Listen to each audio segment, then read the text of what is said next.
ኢሳያስ አላይ ቀይሮ ያውቃል፣ ሐሳብ ቀይሮ ያውቃል። ቨልጋር ፕራግማቲስት ነው ኢሳያስ። በነገራችን ላይ ቀይሯት የማታውቅ አንዲት ነገር ግን ይቺ ናት። አገርነት ምናምን ይላሉ።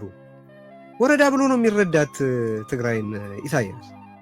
በጣም የሚያስገርመው ነገር ግን ምንድነው ይሄ በህወሓት ውስጥ የተሰባሰበውና በህወሓት ዙሪያ ያለው ኢንስሌቭድ የሆነ ኢሊት የኤርትራን ህላዊ ከማይቀበሉ ኃይላት ጋር ተባብሮ ራሱን በዋነኝነት ደግሞ የትግራይን ህዝብ ማስወቀጡ ነው ማለት መጠናት፣ መመርመር፣ መጻፍ፣ መነገር ያለበት እውነት ይሄ ነው።